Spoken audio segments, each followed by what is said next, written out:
Je ne te laisserai pas me toucher tant que tu n'auras pas payé mon voyage entre filles à Dubaï, a-t-elle dit. À ce moment-là, j'ai compris. J'ai répondu, d'accord. J'ai fait mes valises et je suis parti pendant qu'elle faisait du shopping pour des bikinis, laissant derrière moi des placards vides et un mot. Profite de Dubaï. Je profite de mon célibat. Avec le recul, j'aurais dû me douter de quelque chose quand Jessica a arrêté de faire semblant de participer aux dépenses. Nous étions ensemble depuis 1 an et demi. Nous nous étions rencontrés par des amis, le courant était passé immédiatement, et au bout d'1 an, elle avait emménagé chez moi. Je suis responsable des opérations et je gagne bien ma vie. Elle travaille dans le marketing sur les réseaux sociaux pour une entreprise de vente au détail. Quand elle a proposé d'emménager ensemble, c'était pour construire un avenir et épargner pour des investissements. 6 mois plus tard, elle n'avait pas payé un centime. Le premier mois, elle avait besoin de mettre de l'ordre dans ses finances. Le deuxième, elle constituait un fonds d'urgence. Le troisième, elle attendrait ma promotion. Et au 6e mois, elle n'en parlait plus du tout. Pendant ce temps, je payais le loyer, les charges, les courses, probablement 90% des dépenses. Nos dépenses courantes, elle, les dépensait en sac de créateur, en brunch à $20 le toast à l'avocat et en vêtements neufs à n'en plus finir. Toute suggestion, même timide, qu'elle contribue se heurtait à un refus catégorique. J'investis dans ma carrière, Ryan. Mon image est importante. Tu veux que je réussisse, n'est-ce pas? Son anniversaire est arrivé, et elle m'a envoyé des liens pour un sac à main à $800, des chaussures à $300 et des bijoux hors de prix. J'ai acheté le sac. Sa réaction n'a pas été de la gratitude, juste de la déception que je n'ai pas tout acheté. Puis est venue son obsession pour le voyage d'une amie à Cabo, me rappelant sans cesse que c'était ce qu'un vrai homme faisait. Je l'avais emmené passer un agréable week-end, mais ce n'était rien comparé à ça. Les publications Instagram où elle posait seule au bord de la piscine, pas de photos de couple, des légendes comme « je me fais plaisir », tout cela m'a blessé. J'ai remarqué un schéma. Chaque fois qu'elle voulait quelque chose, des chaussures, des dîners, des voyages, elle était affectueuse. Puis une fois qu'elle avait obtenu, froide et distante. Quand je suggérais d'économiser de l'argent, elle me faisait la tête. Restaurant cher, chaleureuse et attentionnée ce soir-là, distante le lendemain matin. Puis est venue Dubaï, un voyage 5 étoiles entre filles, $8 000 au total. Elle m'a demandé de payer, en prétendant que je tenais à elle, en comparant cela aux petits amis de ses amis.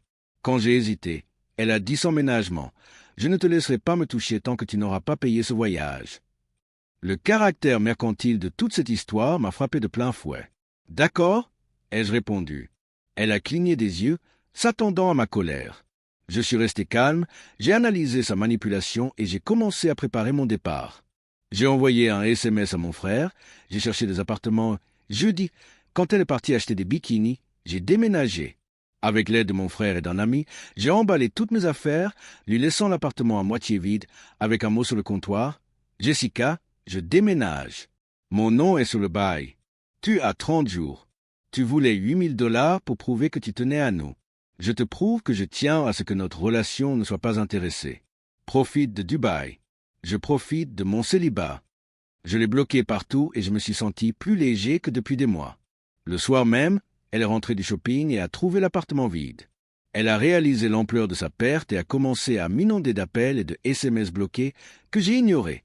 Elle est partie à Dubaï, ça part payé, le reste à sa charge. Mes amis ont couvert l'affaire, mais ça avait l'air pénible. Pendant ce temps, je me concentrais sur moi-même, la recherche d'un appartement, l'aménagement de mon nouveau chez-moi, les retrouvailles avec mes amis, le plaisir de la liberté. 10 jours plus tard, j'ai retrouvé Sarah, une enseignante, pour un café. Une rencontre normale, authentique, sans faux-semblant ni manipulation. Nous avons partagé l'addition, ri, et au fil des semaines, une évidence s'est imposée. Elle était une véritable partenaire, pas une expérience financière. Jessica est revenue de Dubaï, sa vie bouleversée, et elle est retournée vivre chez ses parents, tandis que je m'épanouissais dans mon nouvel espace, mon indépendance préservée. Quelques semaines plus tard, à l'anniversaire d'un ami commun, j'ai recroisé Jessica. Son éclat parfait d'Instagram avait disparu.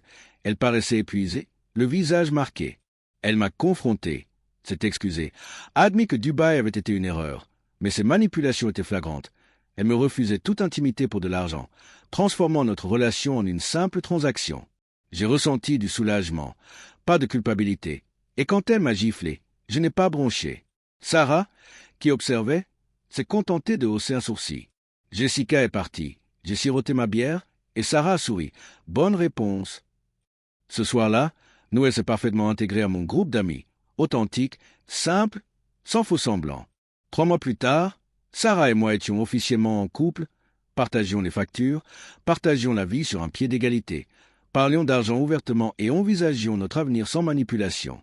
Jessica, bien sûr, a continué à reproduire les mêmes schémas avec une autre personne, mais cela ne me concernait plus. J'ai alors compris que dès lors que l'affection et l'intimité deviennent transactionnelles, c'est déjà fini. La seule question est de savoir si l'on a la sagesse de partir. Je l'ai fait, et ce fut la meilleure décision de ma vie. Sarah ne m'a jamais demandé de prouver mon engagement. Elle s'est simplement investie pleinement. Et nous avons fait de même. Un véritable partenariat, une connexion authentique, la liberté et le respect.